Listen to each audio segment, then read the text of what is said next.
You're listening to the Podcast Detroit Network. Visit www.podcastdetroit.com for more information. Broadcasting live from the Best Buy in the parking lot on 12 Mile in Madison Heights. What are you waiting for?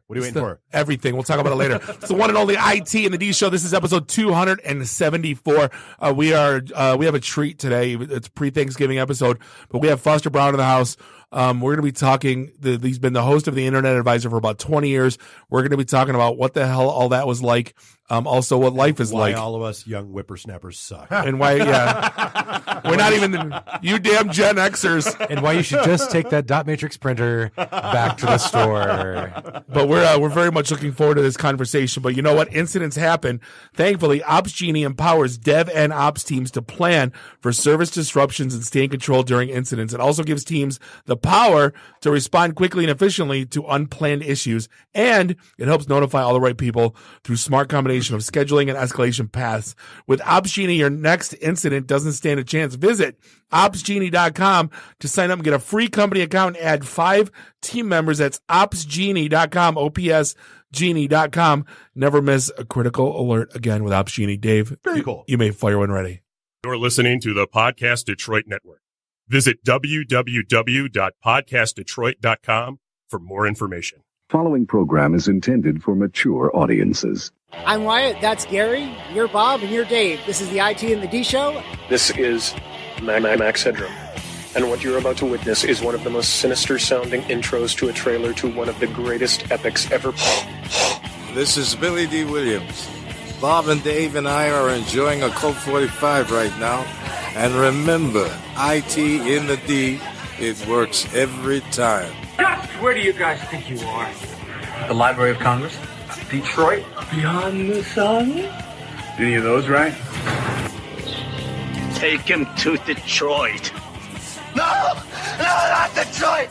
No, please. Anything but that. No. You will never find the more wretched hive of scum and villainy. Then don't come. Shut up. Hey, Dad, hello. This is Pinky, the genius, the real genius behind Pinky and the Brain. And when we take over the world, the only show that people will be able to listen to is IT in the D with Bob, Dave, and Yuri. No. Hi, this is Christy Swanson, and you're listening to the IT in the D Show. And Bob and Dave touch my hoo-hoos. So what happens when you tap the angry beaver in the bumhole? Exactly. Come on. What the hell with this? I'm calling a break. We'll come back to the show. This is Guilfoyle from Silicon Valley, and the only two guys I hate more than Dinesh are Bob and Dave. Suck it, guys. What's up, everybody? This is Billy Zapka. Sweep the leg. Listening to IT in the D Show. No mercy. I may have to wait for detox. Hi, this is David Kay, the voice of Professor Xavier from X-Men Evolution. Storm! Come here, Storm. Sit on my lap, Storm. You're listening to IT in the D. Are we at a break yet? Hey everybody, this is Ted DiBiase, the $1 Million Man. You're listening to IT in the D. And if you want to get your money's worth, stay right here. And remember, everybody's got a price for the $1 Million Man. Hi, I'm Ernie Hudson, and you're listening to IT in the D. All you nerds out there. Nerds. What is a nerd? Hi, this is Ogre. You listen to a bunch of nerds on the IT and the D? Nerd. I'm a nerd, and I'm pretty proud of it. Hi, it's Julia Montgomery from Revenge of the Nerds. I listen to IT&D, and I'm in love with a nerd. Hey, Detroit, this is Anthony Michael Hall. You're listening to my buddies Bob and Dave on IT in the D. Hey, what up? This is Jay Muse, and you're listening to the IT and D Show. Snooch to the nooch. Listen, Muse, Snoogans. This is Scott Steiner, Big Pump Pump. The IT and the D Show is your hookup. Holler if you hear me. I'm totally into Dave, but not so much Bob. This is Robert Hayes, the Ted Stryker to my mother. When I'm not hanging out at the Magumbo bar, I'm listening to the IT and the D Show. It's worse than Detroit. Is there such thing as a meat hangover? I love my Monday meat steak. Hey, folks, this is WWE Hall of Famer Hacksaw Jim Duggan, and you're listening to the IT and the D Show. Tough guy. Oh! Hello, smart people. Yakko Warner here, and the only show we listen to in the water tower is Bob, Dave, and Nuri at IT and the D. Good luck, everybody! Hi, this is Kelly LeBrock from Weird Science. Bob and Dave, what would you little maniacs like to do first? The question isn't what are we going to do, the question is what aren't we going to do. Ludicrous speed! Sir, had you better buckle up? Fuck all this! Ludicrous speed! Go!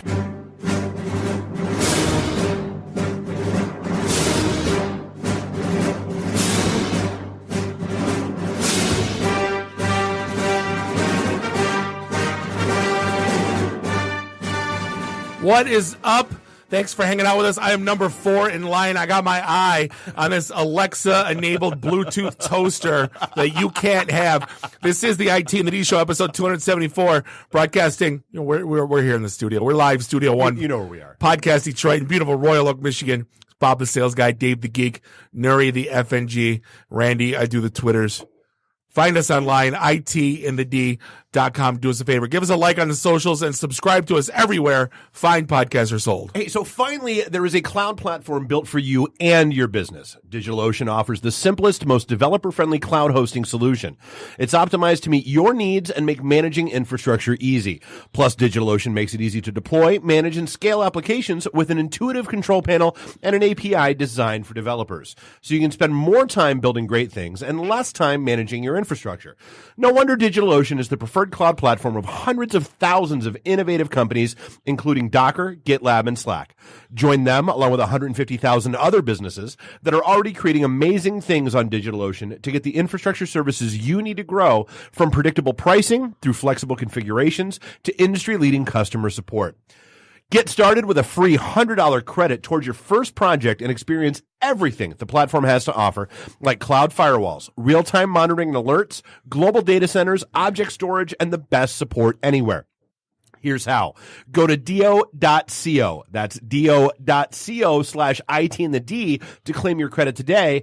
do.co/IT in the D. Join DigitalOcean and unlock the power of simplicity. Every time I hear this read, I always feel like we should tweet to Billy Ocean and see if he'll do the read for us. Like, hi, this is Billy Ocean for DigitalOcean, and have a Caribbean Queen playing subtly in the background. Yes, can we? That would be be poetic. You know he's got to do celebrity voiceover work. Right. You know he has to. Somewhere. Like Lou Bega. If Lou Bega will do it, he'll do it. Right, absolutely. Sure. Done. We'll find out. I'll find him. Hey, mark your calendars. December 6th. It's a Thursday. We're going to be at the Detroit Shipping Company. Are we going to be in the upstairs or downstairs? We're up on the second floor. Absolutely. We're going to be on the second floor in the Nino Brown suite, overlooking the basically the food court, and we're going to be collecting money for Hunger Free in the D. Basically, it's a foundation that'll double our donations to Gleaners and to Capuchin. Definitely looking forward to those are the two charities. So bring it the cash. Bring it the cash. Not to bring it the Kens. Bring it the cash. We'll have we'll figure out how we're gonna I mean we're fans of cans, but just bring cash. Dave and I will probably talk about matching everybody's donations depending on how far it gets, but we'll depending on how much of a write-off we need this year. But we'll figure that out. Well, and then also don't forget, December 1st, we're doing a big Noel night thing at Detroit Shipping Company as well. We're going to have, from a Podcast Detroit standpoint, we've got podcasts running live there from, I believe, 11 a.m. until 8 p.m. at this point. And there's going to be another 80s night thing starting at 4 p.m. on through 10 or 11 p.m. We're going to see how that goes. Bob looks tired already. He's not running it. Bob's not doing it. No, it's Bob's too busy for our 80s nights. No, these were all about him, but they're not about him. No. My sister-in-law got in a really bad car accident, and she's having a I'm still alive party. I'm not dead yet. Yeah, she's feeling better. She might go for a walk. so she's going to have a party with her broken back and her ruptured spleen. So yeah, it's Thanksgiving, my favorite time of year. It's not necessarily Thanksgiving, but it's the day after where I get to make my waffle du jour. If you don't know what this is. Dude, I bought a waffle iron specifically because of how much you've damn well talked about this. No, I'll be talking about this for another 15 years. If you don't know what this is, basically everyone has leftovers, right? So we like hosting, so we get to keep all the leftovers, right? So it's my ma's, she gives me a little teeny, little sandwich, Ziploc bag. Yeah. Here's some potatoes, Here's some Bobby. stuffing. No. So what I do is you take equal parts stuffing and potatoes, and then you dice up everything you got left. There's no wrong answer or right answer to this. It's kind of like podcasting. Just dice it up, yeah. Dice it all up, put it in a waffle iron for 10 minutes, and then put a gravy on it and then eat it. And it'll forever change your life. You'll never be the same. Forever will it dominate your destiny. Never be the same person you are again. But this was so I did some reflecting, and I stopped shopping on Black Friday probably 15 years ago. I stopped shopping at stores. Stores, on right. Black Friday. Oh, I shop on my I couch. get carpal tunnel from all the clicking I do on Black Friday. But like, I'm looking at this year being, has to be, I think we say this every year too, and I end up buying something dumb, like the Alexa enabled Bluetooth toaster. But does it make Darth Vader on your toast? No, it should. Yeah. It should be like a firmware upgrade. Absolutely. It should be like a gobo. You can burn anything into it. Yeah, like a gobo lights for DJs, like where you put the logos on the wall. I get it. Yeah, Neri understands. But like, there's nothing going on. Xbox One X is like what, a year and a half old. The Nintendo Switch is, but the Xbox Ones are like huge discount sale, $200. $100 off. I saw today. I think. Yeah. But there's no must-have. There's nothing. The Switch is a year and a half old. The TVs are the whatever the new HD TV is, the UHD, whatever. That's OLEDQ. That's a year old. With high dynamic range.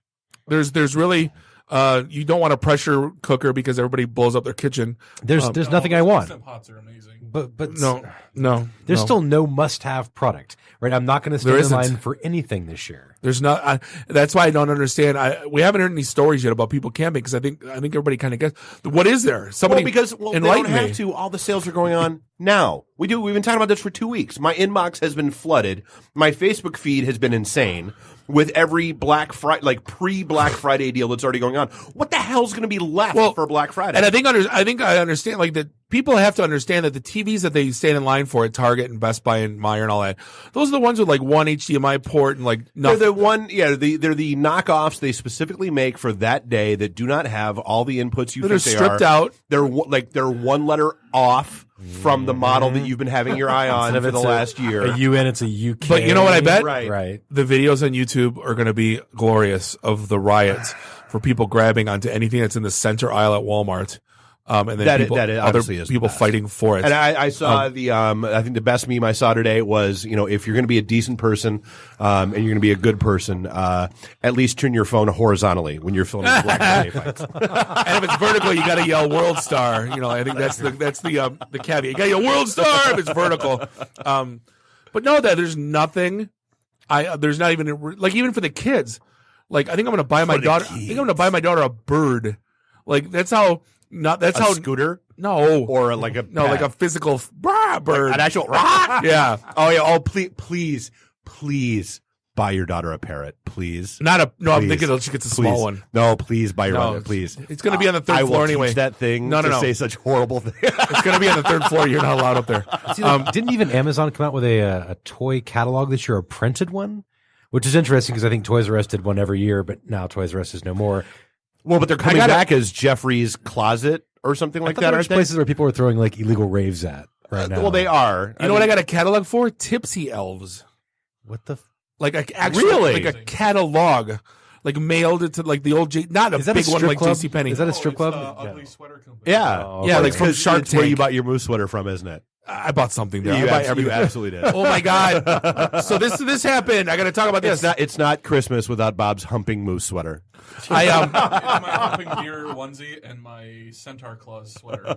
I bought a glorious disco 70s maroon leather, like a fake leather jacket. Like a tan leather jacket guy, like my Starsky and Hutch jacket. Oh my god! I bought like a red, like a maroon one. Beautiful. I get it. It wouldn't fit. Like Jess that works here. And I'm like, wait a minute, it says XXX on this thing.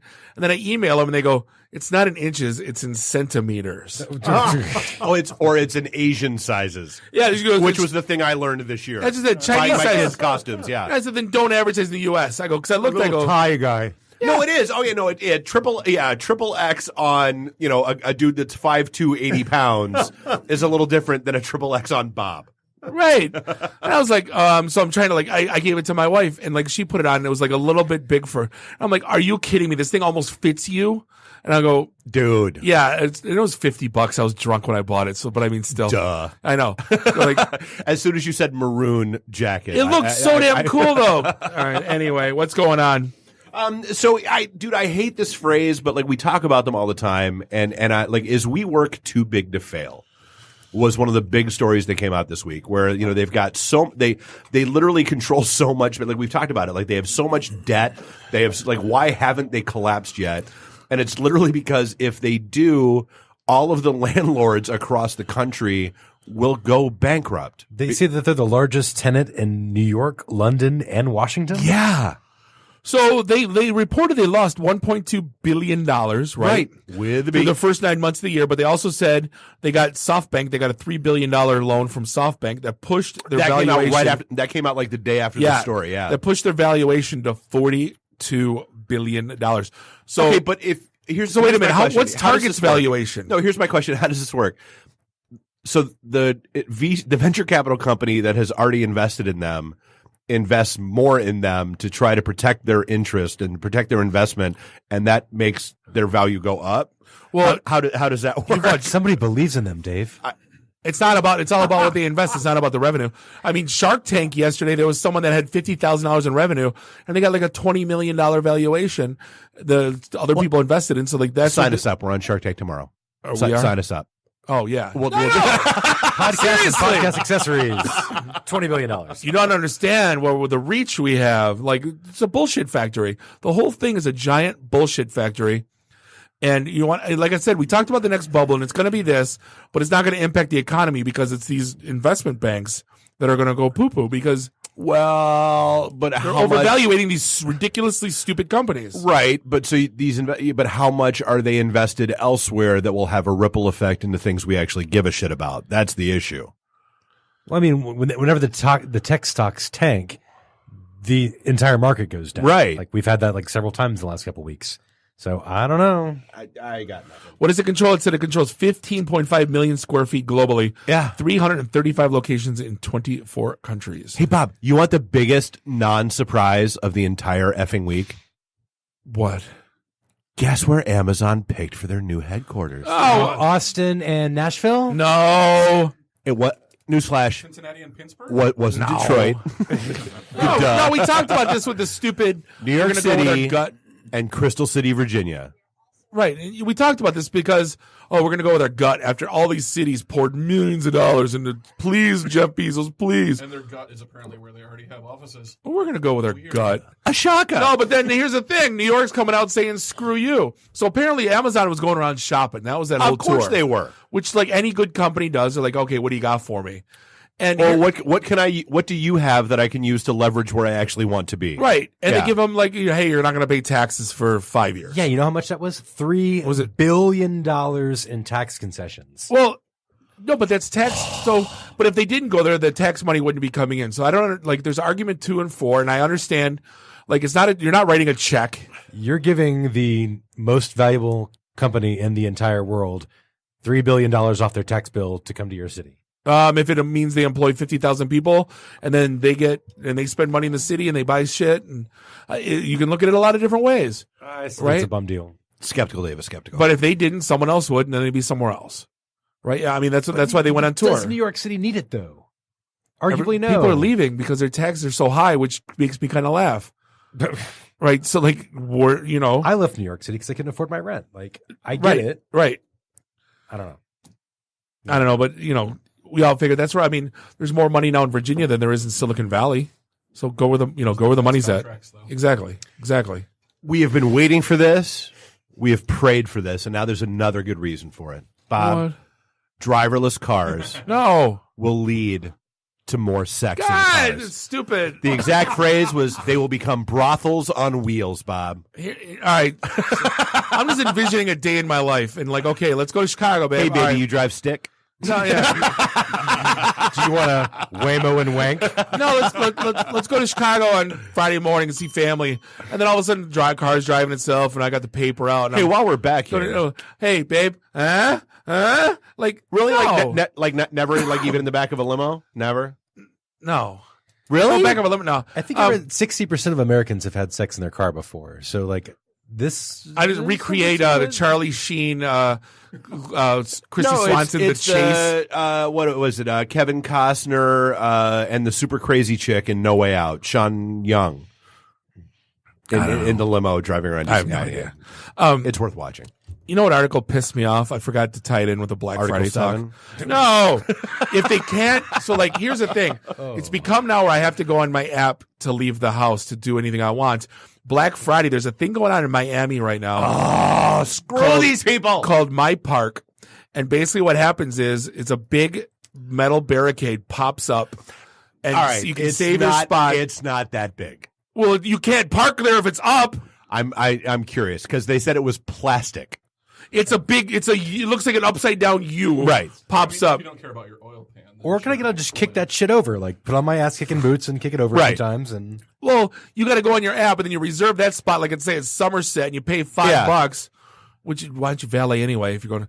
But like then you can have that spot and no one else can. That's to me that's worse.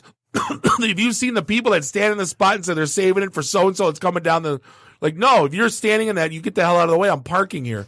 If that stupid thing's up, like no, I'm parking here. So when you're asked, you need a truck with a lift kit. To just drive right. No, or you sit in front of it so when the car comes and then sees the car, then it goes down. I'm pulling in. Kiss my ass and your $3. God, seriously, if they couldn't, they're selling parking spots now at the mall. Like enough. Don't you have enough of my money? No, they don't. Yeah. I loved this story that the new Japanese minister of cybersecurity has admitted he's never gone online, has never used a computer. It's just not his thing. You don't use a computer. right. Randy's tapping his. Yeah. Isn't that the same as here though? Department of Education, never at a school. Well, small business administrator, never had a small business. Right. Well, apparently he didn't handle a question about USB drives and nuclear power plants well. So apparently he was asked some basic technology questions and he says, I don't know the details well. So how about having an expert answer your questions if necessary? That statement coming from the man who should have been the expert answering the questions when it was indeed necessary. You would think so. Speaking of experts answering questions, my WTF moment this week, because I really want to know what the hell was behind this. Why in the ever-living hell did Dan Gilbert buy dictionary.com and thesaurus.com? Why? To write a really freaking cool press release. Why? That was it. I don't get it. It's not like it's Urban Dictionary and like maybe there was like the Gilbert was like something. Like he just wanted to expunge that. Yeah, exactly. Is he going to redefine gentrification? Oh, Randy wins that round. Damn. But the press release was brilliant. It was all about. That's actually the best contribution you've ever had to the show. I just want to throw that out there. So the press release says, from the Genesis, we admit to invariable conjecture and the unmitigated competency of online speculation. They better have the baddest ass word selection. Yeah. A thesaurus is a very intelligent dinosaur. Yeah, I truly have no idea what in the living hell is going on with that. You sell ads? Like, how do you make money on dictionary.com? I don't know. I got nothing. But Bob, another one of our favorite things is expanding, which I cannot wait. My waistline? I mean, that's not one of my and favorites. Leon's getting larger. I mean, anyway. No, so Lime in Seattle is now expanding to just. Apparently, they're just gonna. I really want to know if this is gonna work like they did with the scooters. Like they're expanding the cars. Like, are they just gonna drop cars off everywhere in Seattle? Just drive up the curb and leave it. That's what I'm. Have you seen? Well, we've talked about this. The shit that people do with these scooters. What happens if you put the car in a spot that needs to pay the toll and you don't pay the ticket and then? How is this different from Zipcar or Maven? Well, Zipcar has designated spaces. You have to take them back to a Zipcar space. But this article says you can park it wherever you need it. Yeah. So what happens if it's handicapped and it gets towed? Or you put it in front of a fire hydrant and get towed. Or, I don't know. Block someone in. Or drive it right off a pier. People are going to they're going to block people in. All I know is that there better be like just an influx of videos of what people are doing with these cars. Or people stacking them in trash cans. Yes, or in the back of Andy DeRossi's truck. I give it 3 days before someone uses it as at a toilet, like just like completely just leaves a fresh one in the seat. What do you? I mean, how Because do you, I'm thinking the most destructive thing you do to a car, and I'm like, okay, poop. No, in it. honestly, Bob's biggest concern about any like this is why we've had this talk before. Why Bob would not join a true car sharing service like he did Uber for a day. But Bob's biggest concern is he doesn't want anybody farting in his car. When we talked about Damon opening up a few months true. ago to all GM owners, I signed up for it and I never completed the process, and they still call me like 3 times a week. Wow. To complete the sign up and get the equipment installed.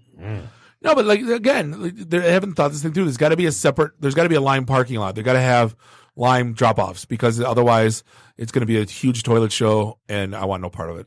So I signed up for something cool this week. What'd you do? USPS Informed Delivery. I actually did the exact same thing. I did too. So there's this crazy thing on USPS's site. You sign up with your address. Because it was total click. Like at first, I was like, "Oh my god, it's clickbait. They're just trying to like freak you out." But then I read it, and I'm like, "All right, Well, we saw this is a real thing." We saw it from Matt Thompson, and he posted a thing on Lifehacker, Yeah. right? Yeah. Well, it's super cool. So like now every day I get an email saying these are the following pieces of mail that are coming to your house.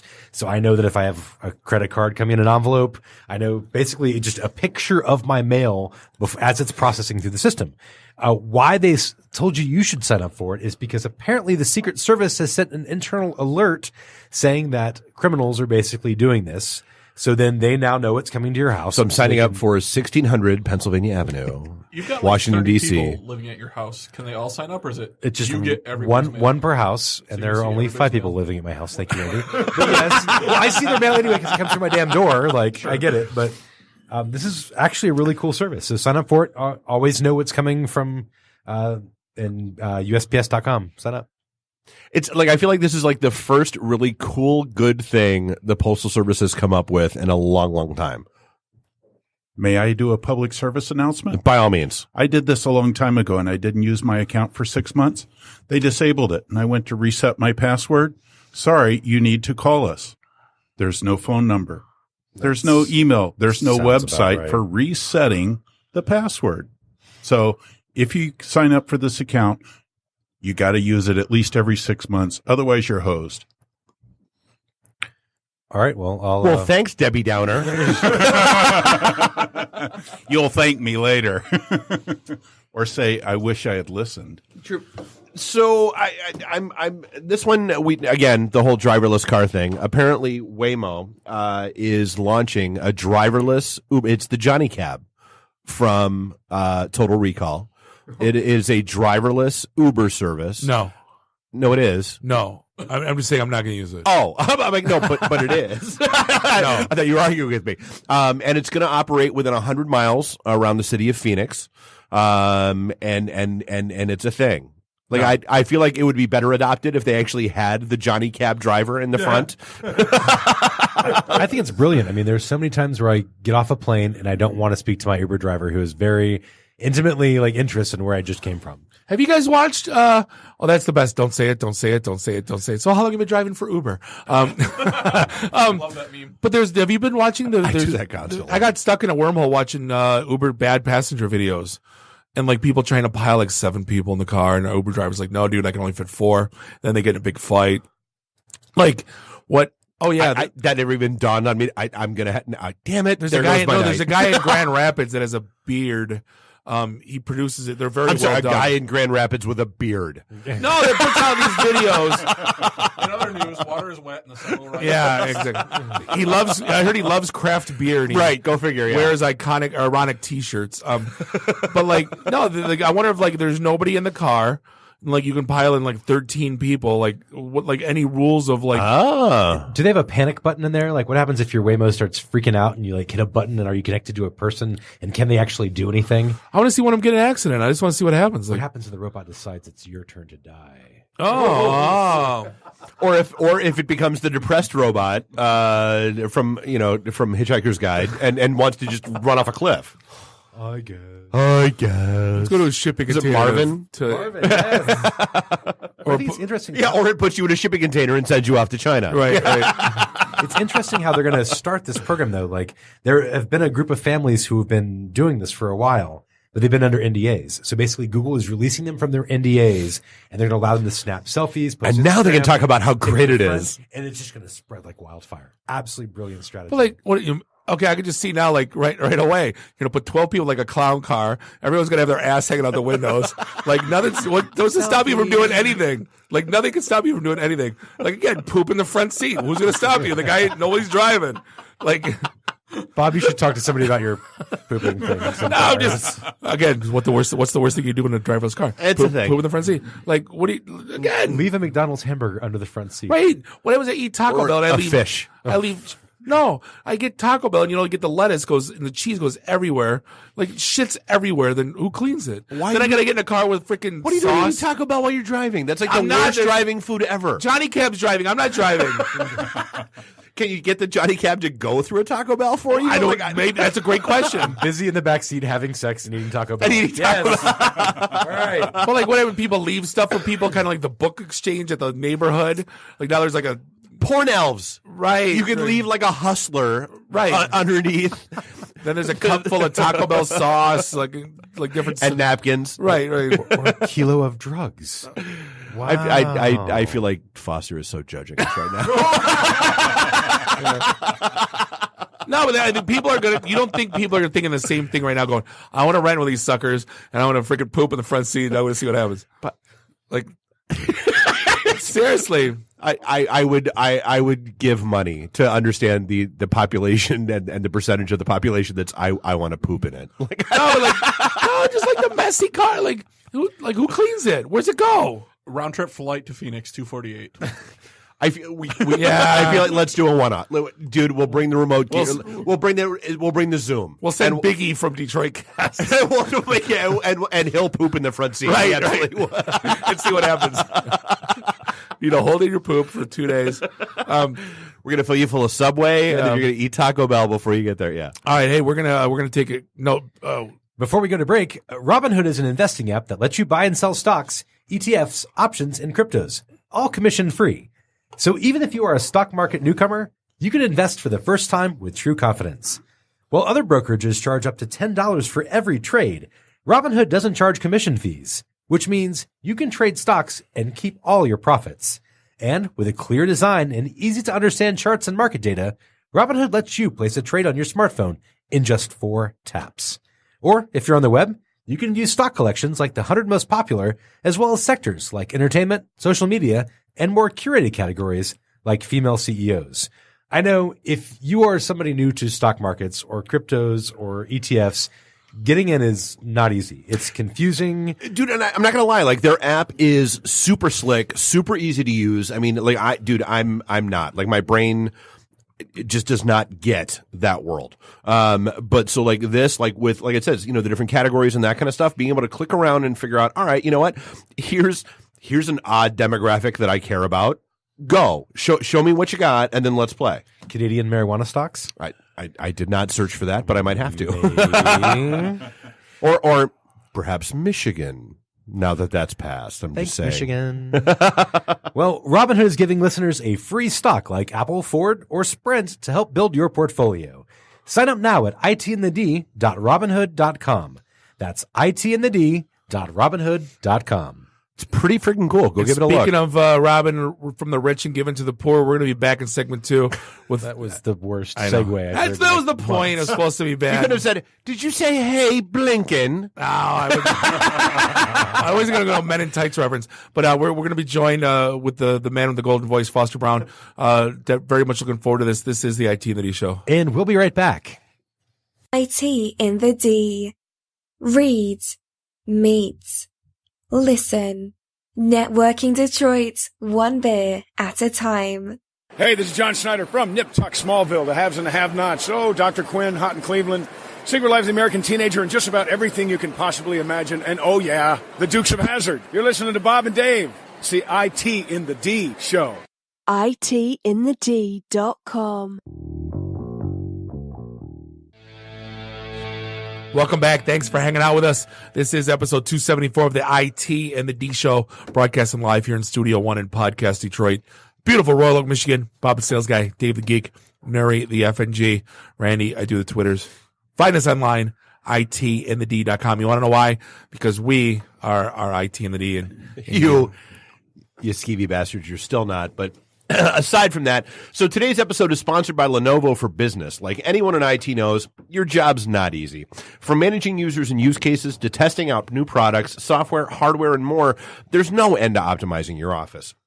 But you didn't choose this field because it's easy. You chose IT because you make smart smarter, fast faster, and good great. Because you solve problems, you troubleshoot, and you never take no for an answer. I think we all know I'm not good at taking no for an answer. You do what you do to make a difference. And while you're making a difference, Lenovo wants to help make a difference for you by providing innovative technology, services, and support solutions. Take Lenovo's ThinkPad P1, the ultimate mobile workstation, or services like Lenovo's data as a service and software as a service programs. With their flexible financial options, a suite of data center solutions, premier support, and a customized business shopping experience, there's no end to what you can accomplish. Because when it comes to IT, Lenovo is dedicated to offering solutions that make a difference for you and your company. To learn more about how Lenovo can make a difference for you, visit www.lenovo.com/SMB. That's www.lenovo.com/SMB. Lenovo, making a difference for those making a difference. Who's making a difference? Boom, boom, boom. Because they're making a difference. Oh, yeah. Because we're all making a difference. We are. Right. Making it different. Right. So we, like I said, when I was asked, Caston, who was on last week, asked, would you like to have Foster Braun on the show from the Internet Advisor Show? I said it would absolutely be an honor. And we are joined by none other than the man, the legend, as I say, the man with the golden voice himself. Foster, how you doing, sir? I'm doing very well. This has been wild. What's interesting about this is it's like the antithesis of what broadcasting has been for me for the last 40 years. I feel like we've had this conversation every time you've been in where, I mean, it is. It's the difference between, we always talk about the home and homes that we do, with Internet Advisor. And you guys come here and we'll babble for 45 minutes and just, have these conversations, have a grand old time. And then we'll get hammered and show up at WJR. And, you guys will ask us a question and we'll start answering, and then we'll want to throw our headphones across the room because 4 minutes later there's jazz music playing and it's time to go to a break, and we don't know what to do. Yeah, exactly. But it's good jazz music. Well, what's fun about this is when I say it's the antithesis of what I've been doing for the last 40 years is that you can do whatever you want, and you can do something that focuses in on the audience. You know what? You've got to build. You guys built an audience from scratch. We did. Starting with the pink slip parties, am I right? Oh yeah. Starting with just regular meetups, and then the pink slip parties kind of birthed from those. Oh, okay. Get people jobs, and then that's when we started getting some notoriety and attention. Yeah. When did Podcast Detroit start? 2015. So the show, show started 2013. But it was because of those, because the reason for the pink slip parties was the job market crashed out here, and people moved away, but they kept in touch with us. So by the time we launched our show in 2013, we had little pockets of people that were keeping in touch with us all across the country. Yep. And so when we launched the show, they were ready-made listener bases. Exactly. And it's the classic difference. We've talked about this before between broadcasting and narrowcasting. Yeah. You guys have focused an audience and grown that audience. From what I understand, it's grown incredibly. We thought so, but honestly, the funniest thing to us is when we started the show, we assumed our demographic was going to be nerds in data centers watching lights blink. But I can't tell you how many times Bob and I or Nuri or whatever will walk into a bar and it's a bartender who says, "Oh my God, I listen to I at least listen to the first half hour of your show just to keep up on what's going on." Yeah. Or a housewife who's like, "Oh my God, I listen because you guys are friggin' hilarious." Or Mine was even weirder. A 25-year-old friend who mentioned my name to one of her friends who's also 25, and it's like, "Holy shit, Nuri from IT and the D." I'm like, "You're 25. You're so far out of our target demographic." How is it even possible? Hey, buddy. Hey, man. This one.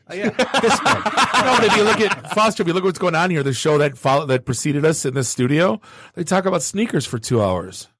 Sneakers, huge following, and you think about it, the niche within a niche within a niche within a niche that you can gain using this medium. It's unheard of.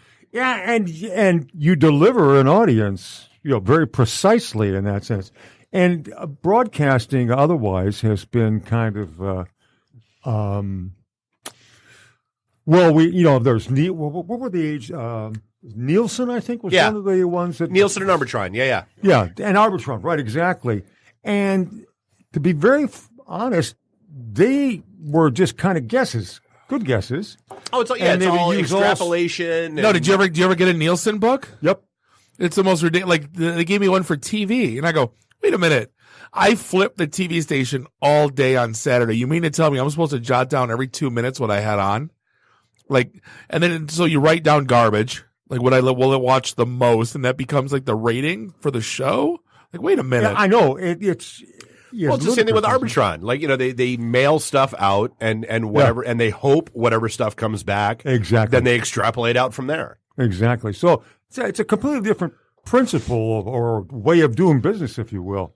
And it's the challenge of broadcast. Now, for a long time, 2013, 2015, when you began to get some traction, I've been in broadcasting 40 years now. And when I started out, I started the climb from some very small Christian stations in Oak Park and began working my way doing some of my own talk shows. Oak Park once had stations. They still Yes. do. Oh, yeah. They still do. Wait. Well, the tower's there. The OMC was it? OMC was there, I think, and Someone may or may not have reached out to us about taking one over. Oh. No, we want to do a radio station where it just plays Surf and Bird all day. WBRD. Bird. Every day. The bird is the word. And just it plays on repeat all day. Or WJBA. It's just Jabba the Hutt. Ne Jabba no Bada. Something on repeat. That's all it has. I love it. This next one goes out to the ladies. Bird. Special dedication go out to Jimmy. Special dedication to all you people on scooters right now. Yeah. Well, and honestly, like that's the question that's one of the questions I have for you is like, so what? I mean, you did. I mean, you saw, the rise of radio and where it is. Like, what is your favorite thing? I guess what do you see as the best thing that radio still has, as well as the worst thing? And then same thing with this format, with podcasting. Like, what do you see as the good and bad of what's out there now? I was thinking of that. They're two radically different formats. But which people don't understand, which so stuns me, Foster. It kills me. Like people come here and they're like, I want to be the such and such radio show. It's not radio. Stop it. Shut up. Yeah. No, you've really hit on it. The people still think of this as I'm going to do my own radio show. Yeah. When that's completely different. But I think the thing that's in common between broadcast radio and podcasting is that you focus on an audience. WGR, for instance, wants to focus on its demographic, which would be an older demographic at most of the day, and 55 plus. Before they switch over to the rave network at night. Oh. There's a rave network? I would love to hear like WGR. I'd love to hear that just once. I'd love to hear. That was one of the things. Give us your key card, Foster. We'll make it happen. WDET throws down some beats on the weekends. They do? Yeah. Oh, yeah. Yeah, right, exactly.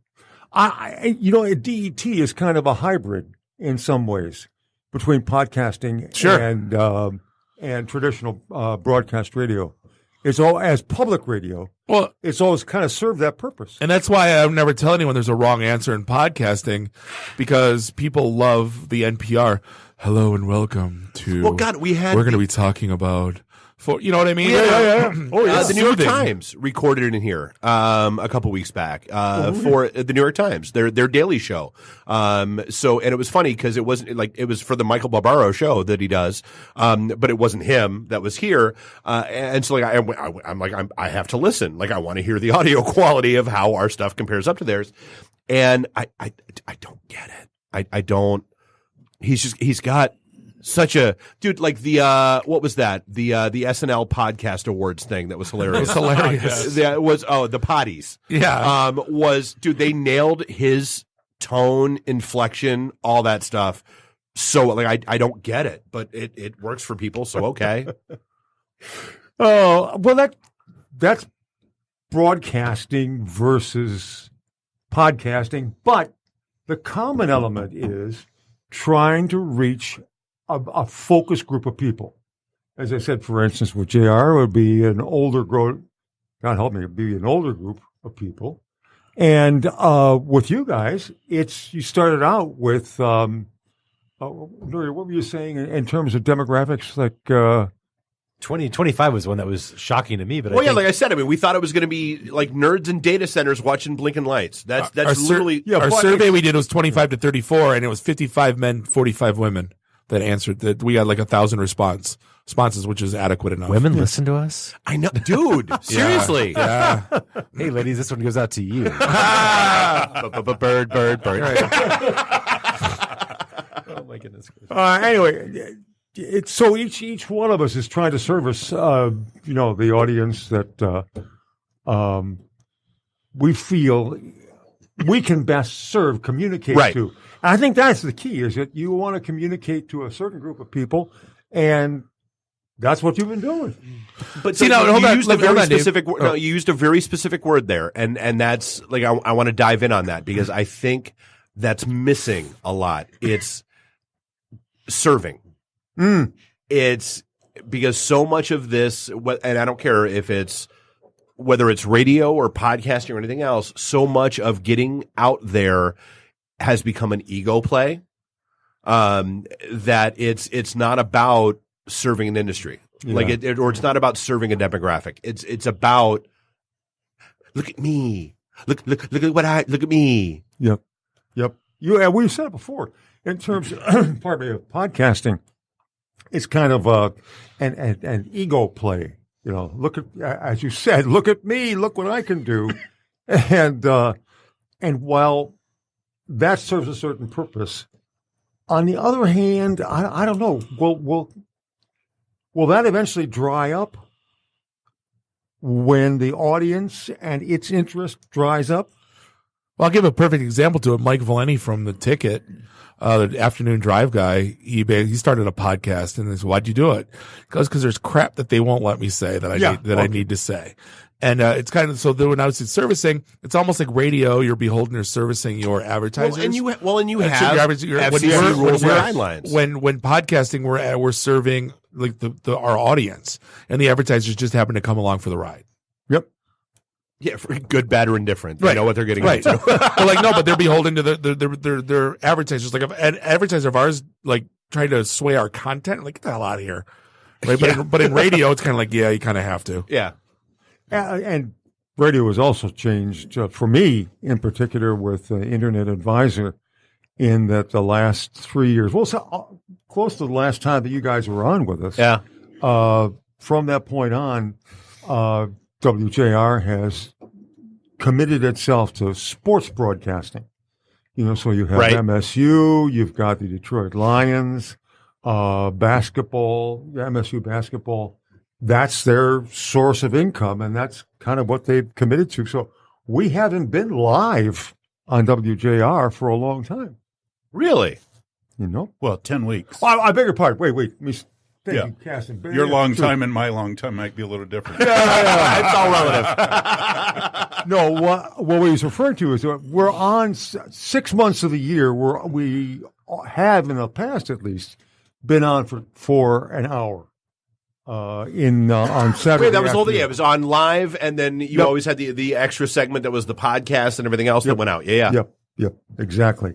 But that's changing. So, I mean, that's part of the problem. Not problem, but it's part of the reality of radio is that you're completely at the whim of the programmers. Well, yeah, and you look at you guys have the freedom to do the programming you want to do. Well, and I think that's honestly that's the thing that makes me laugh is you look at it makes me laugh and also makes me a little concerned. Like, you look at the 97.1s, the WJRs, the whoever of the world, and they finally started to figure out that we do. Bob and I have said this a million times. We live in a DVR world. I know the must-see TV died with Friends. Yep. I want what I want, when I want, how I want. I might love your morning show, but if I work second shift at a plant, I'm not waking up at 6 a.m. to listen to that. Yeah. But if you're smart, you're going to have that in a podcast format when I'm driving into work, and I'll go ahead and grab it then. One of the things I've seen with JR is that in the last 5 years, they have shifted more and more to podcasts. They have a podcast available. Paul W., Frank Beckman. Yep. These talking heads to some extent. But they're the names that'll pull. Yeah. And I think Mitch Albom's in there, and now it's Guy Gordon. So they are recognizing the value of the podcast as well and the DVR experience. Before we came in here, we were talking about our viewing habits, and what do you watch on whenever you watch? Nothing. Nothing live. All right. Nothing live. Exactly. My daughters are helping my wife kind of set things up, and I'll explain that a little later on. But changed us over from Comcast to PlayStation View. Yeah. So PlayStation View gives us the ability to do DVR. Yep. And pretty much get anything we want. My wife demands hockey. Good for her. Well, that's the thing. I remember when Baby TV held our house hostage. Those days, dude, I remember you lighting up Michelle from Comcast. How about that not being available? No, I don't. It's fine now. It's all day Netflix. She comes downstairs, 5 years old, just turned 5, opens the TV up, goes to the Netflix app. 5? She just shut turned 5. up. Yeah, and then puts on whatever show she likes at the time, and which is whatever Llama now, and that's exactly. Yeah. You don't have kids, Randy. Everyone else knows. Everyone else nods except for. If I can hop in here, to No. bring this full circle. Okay. I'm out. No, you dive in. You don't hop in here.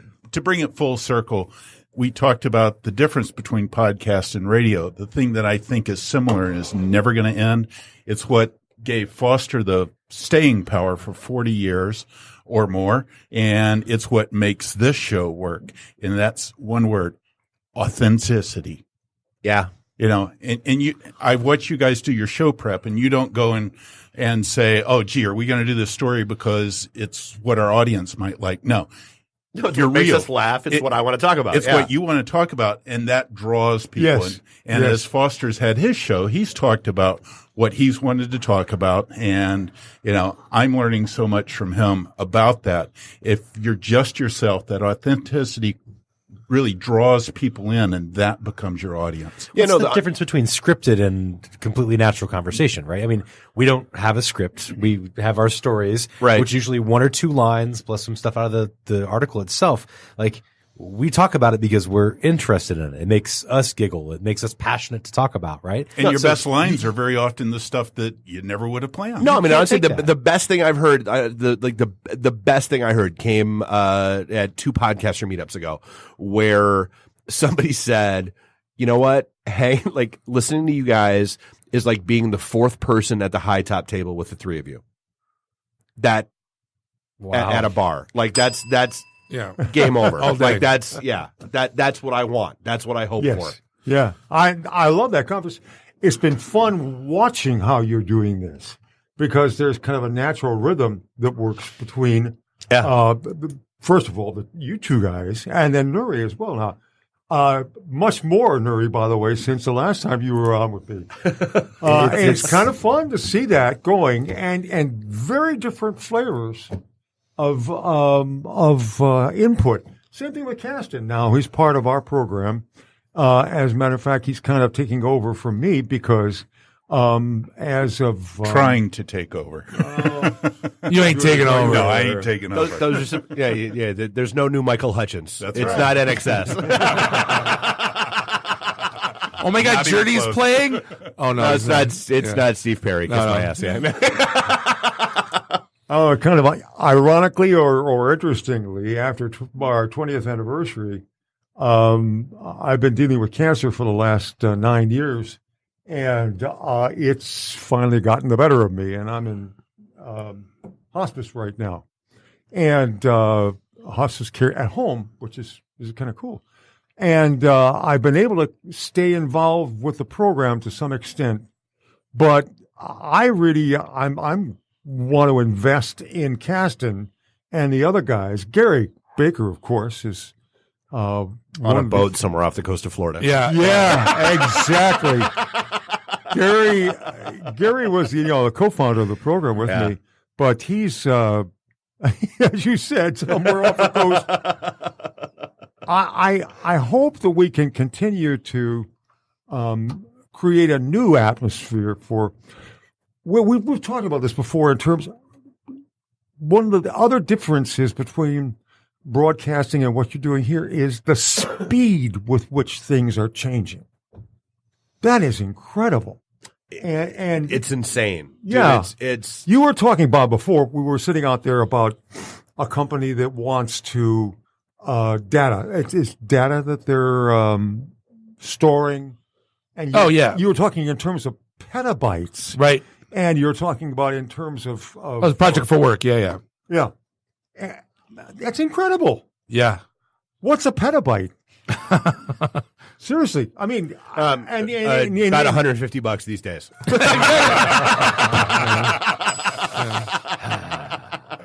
$60, same as in town. No, the fact. Have you seen the latest cell phone commercials to this 1 terabyte ready?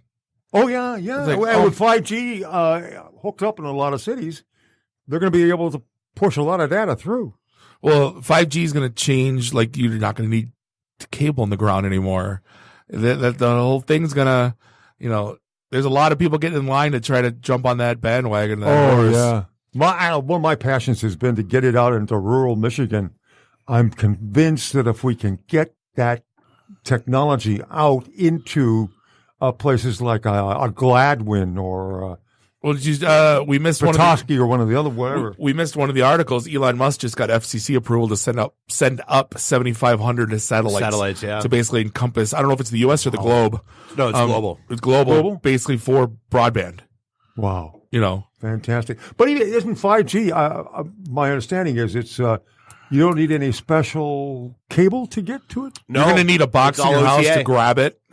It's hyper localized, so basically they're going to have access points in neighborhoods. Yeah, so it's not going to be almost like you need a cell tower for the strong. Yeah, that kind of thing. It's a little further distance, but still, yeah. Could we have talked about that 5 years ago? Nope. No, it wasn't even on the table. Dude, I don't think I had 300 it wasn't on the meg table. internet at my house, even over cable. It wasn't on the table 2 years ago. Think of how fast things have changed. It wasn't on the table a year ago. Shoot. No. So I looked at Caston and then the other guys, and one of the things we're trying to noodle through is how do we, with our podcast, continue to serve an older audience in such a way that they're not scared by the pace of change. And I'm scared by the pace of change. Yeah. And this is in terms of people who are coming to us from WJR. One of the neatest things that happened on our 20th anniversary, near the end of the program, a guy called in and essentially for about 10 minutes told us a story about his mother who he just called in to thank us. He's apparently involved in law enforcement in Washington, D.C. Yeah, law enforcement. I remember that call. Yep.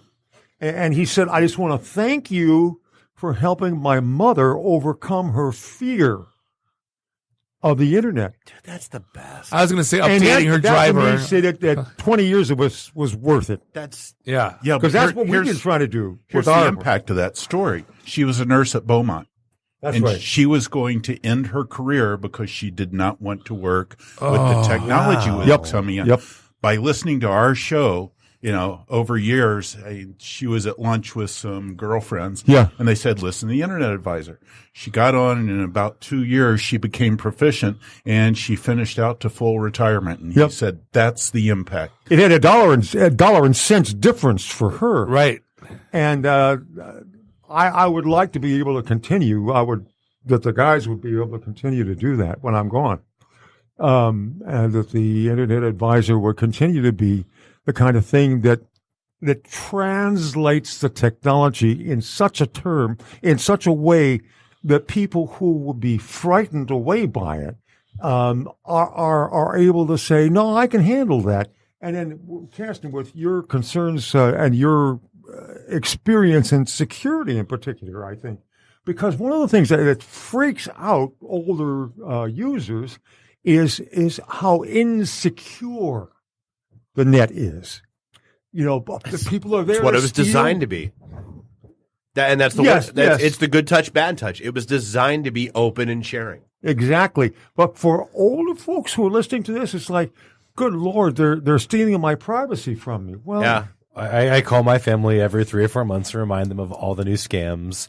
Well, that's your passion project, isn't it? It is my passion project. Yeah. I actually registered talktothemtoday.org, and I want to start a national Talk to Your Elderly Parents About Cyber Threats Day. Oh, I think it would be like, this is a service that we owe our family members. Like, Yep. otherwise they're going to get their life savings stolen. Otherwise, you act like us on the Internet Advisor show when somebody asks to update their driver on a Windows ME device with their brother printer. and then we sit there like, oh my God, I can't believe this. But the thing with technology, though, and I think you're right, Foster, is that technology, for no matter what generation you're in, technology is empowering. Technology is connecting.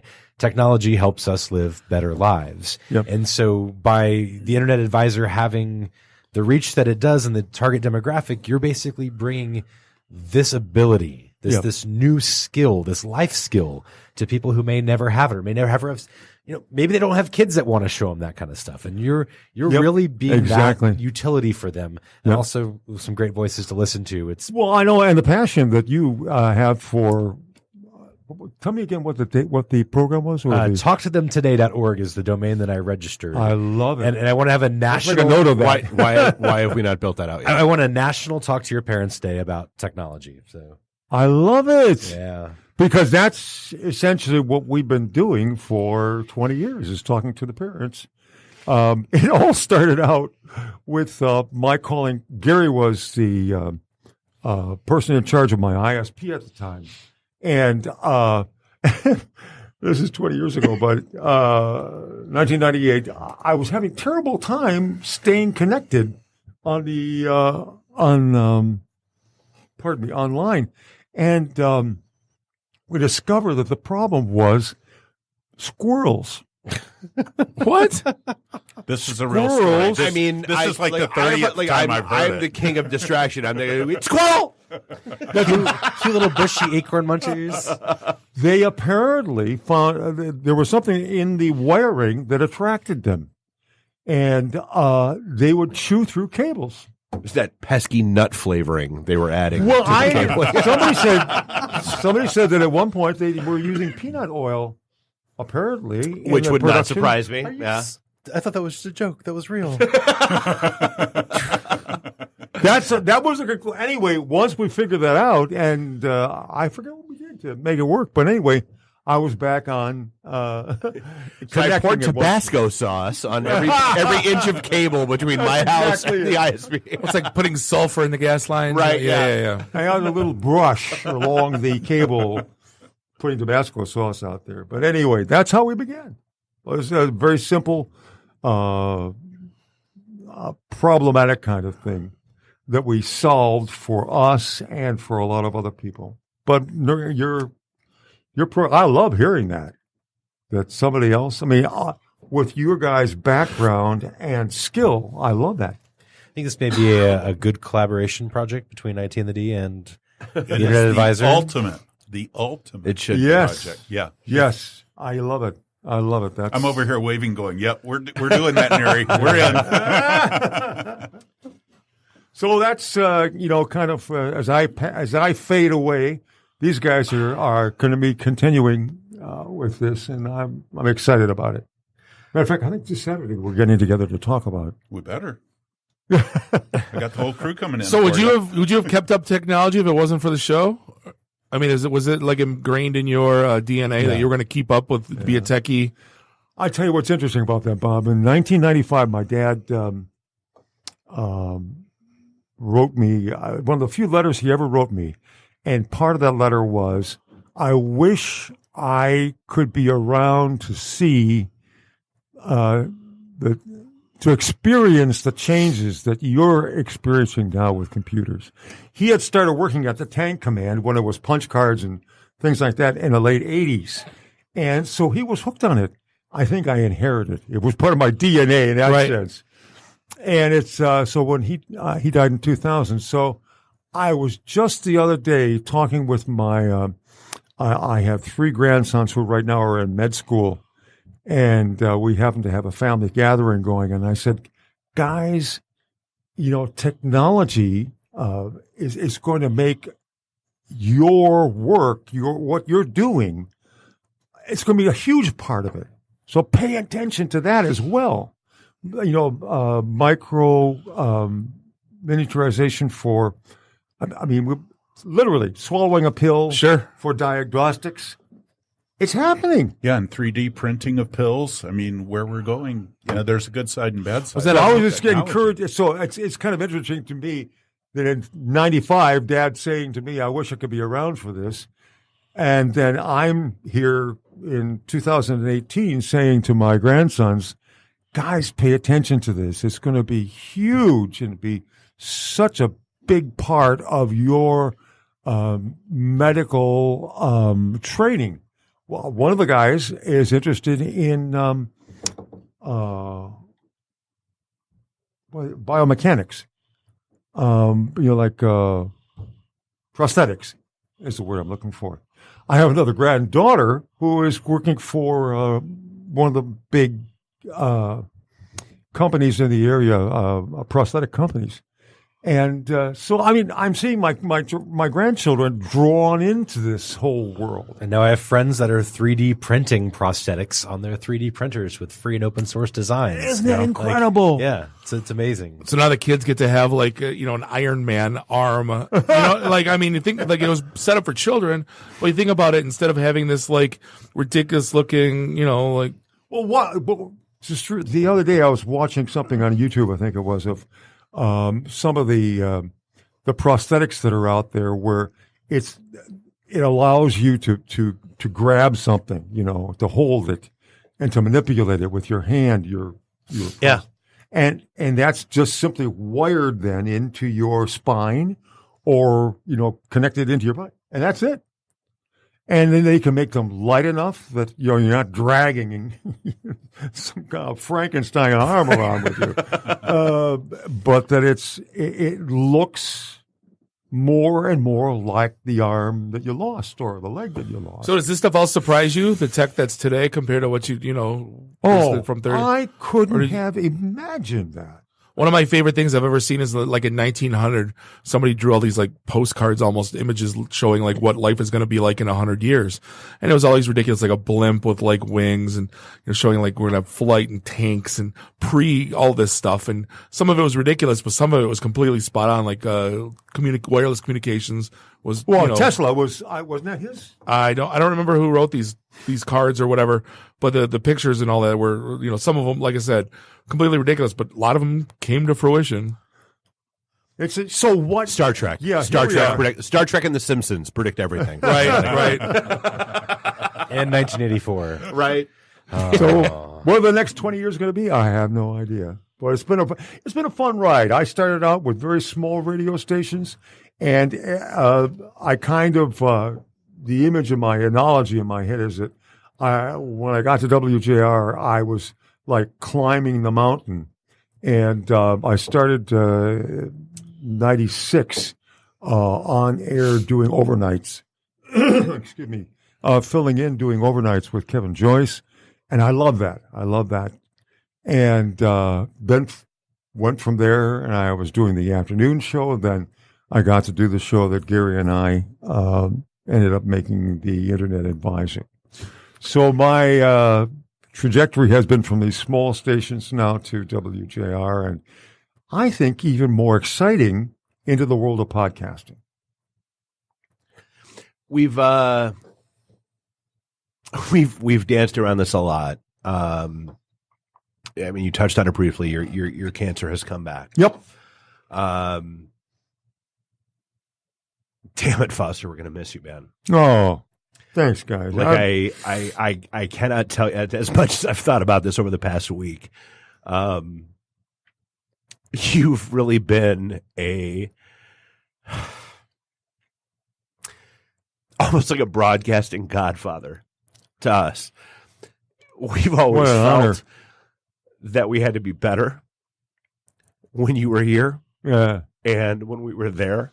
I always got mad at myself for swearing when he's around. It's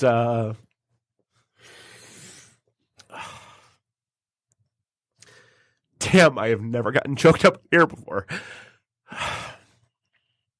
Bob, you're going to be missed, man. Yeah. A lot.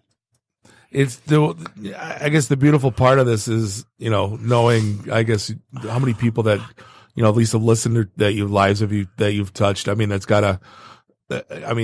got to understand that this thing's, when you're allowed to leave a legacy. Like I always say, when someone like Rodney Dangerfield passes away or someone like Chris Farley passes away, people are sad. And I go, yeah, I'm sad too. But the cool thing you didn't know them. But the cool thing is I get to always watch Tommy Boy. The cool thing is I get to always, he's Rodney, I get to go on YouTube and I get to listen to jokes from Johnny Carson. And that's the cool thing is like anytime anyone misses you, we're going to be able to listen to you, which is, it's kind of awesome knowing that. That is, it's incredible to me. Matter of fact, I've got to get more of our programs to you so you can post them on Podcast Detroit. By all means. Thank you, Dave. I'm honored, to have that sentiment to have been like a, I don't know, a godfather or You've been an influence on us, whether you know it or not. No, it's a mentor. It's an Exactly. inspiration. I mean, you could just struggle with finding all the right words, because I know Foster's meant to you guys the same that he's meant to me. Well, if you think about, the first thing you said is, you had a rough night last night sleeping. Oh. You feel like shit, and here you are, and it means more he didn't to say shit. Well, no, I know you didn't. Sorry. I would have been happy to say that. Yeah. But it's honestly, when I said it was an honor to have you on, and the fact that you don't feel good and you got here to kind of wax poetic with us, it means the world to us. It really does. Thank you very much, guys. And I'm honored to have been in this melee called Podcast Detroit, IT and the D.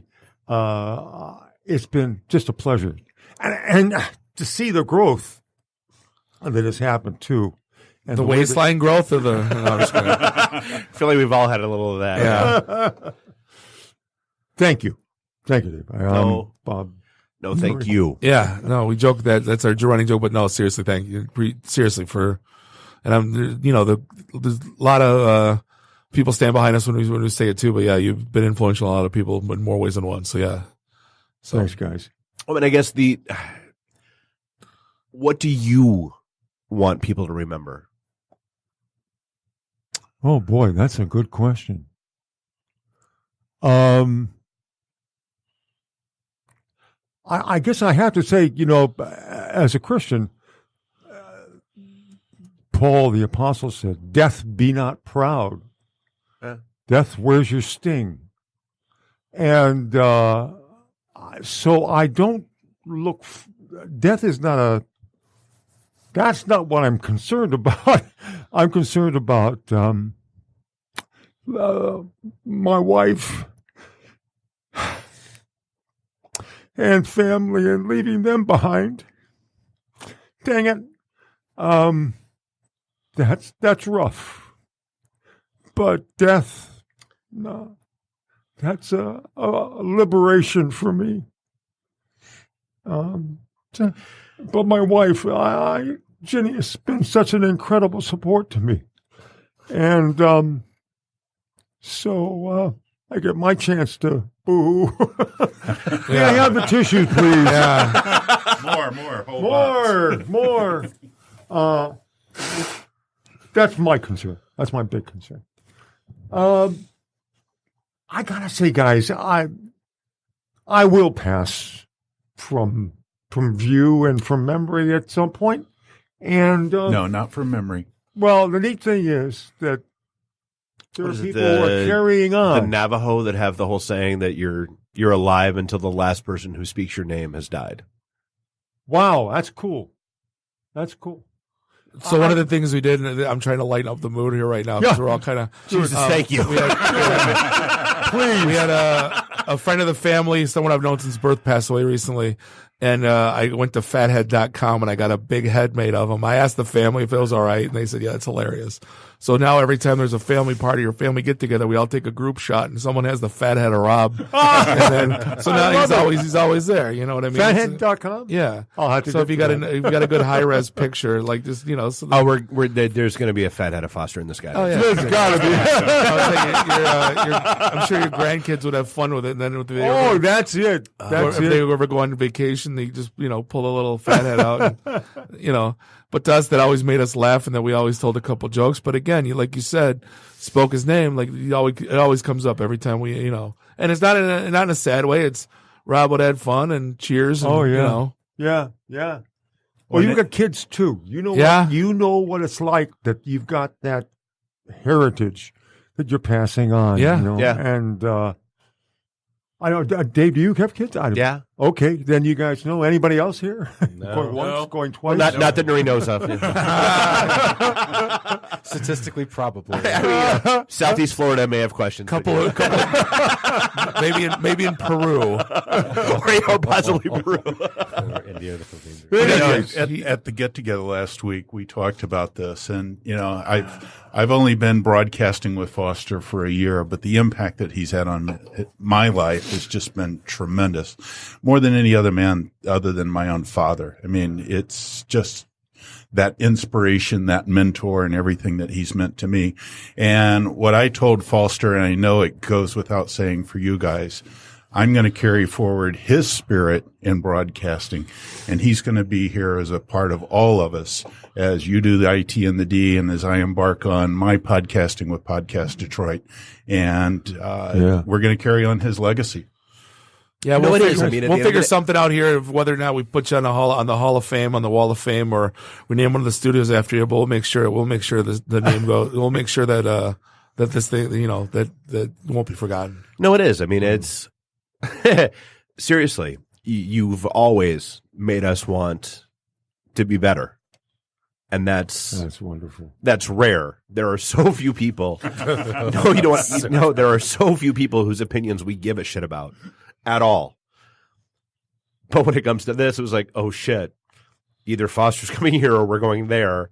We have to be on our A game. That's. And then I came back and I have to install cough buttons in our podcast studio. like, what the hell's a cough button? This is the best thing ever. Sadly, I've actually looked into those for this because of that. Yeah. Excuse me. But no, yeah. All right, guys. I don't know where to go from there. I don't either. Is there a close? Yeah, exactly. Foster, honestly, absolute honor having you in the studio with us. Like I said, we're going to figure out after this, but we definitely, we're going to name something after you in here, or put you on the Wall of Fame. Honored. It's, so are we, and we appreciate it. And we're going to wrap things up this episode 274 of the IT and the D Show. I'd like to thank Foster Braun Caston for hanging out with us. I'd like to thank Ops Genie and DigitalOcean, Robinhood, and Lenovo for keeping the lights on. We appreciate you even more. And on behalf of Bob, Dave, Nuri, and Randy, do us all a favor. Drink up your drinks. Get your phone numbers. You don't got to go home. You just got to get the hell out of here. See you next week. Drive careful. Beat it. See you guys. The emergency destruct system is now activated. Conan, what is best in life? Crush your enemies, see them driven before you, and to hear the lamentation of their women. Long live Vlad. You've saved your Earth. Have a nice day. I have come here to chew bubblegum and kick ass. And I'm all out of bubblegum. Nice shooting, son. What's your name? Murphy. Make the run. The run. Game over, man. It's game over. It's over, Johnny. It's over. Nothing is over. Nothing. You just don't turn it off. I can't say no, and I don't really want to, so. Well, especially with the back doors open. Yo! Hold up! Time out! Time out! Y'all take a chill. You need to cool that shit out. And that's the double truth, Ruth. Bob loves it in the can. I hope this was as much fun for you as it was for me. That's why I like it in the can. Joe, on the trees.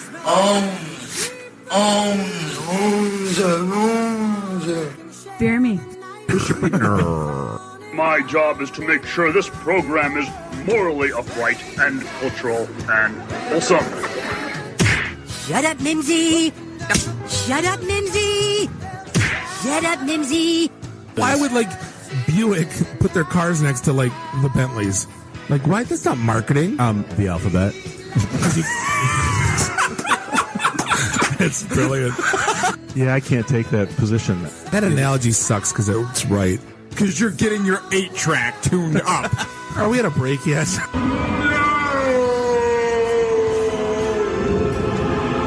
Yeah, so now I'm just doing stupid stuff to make me laugh.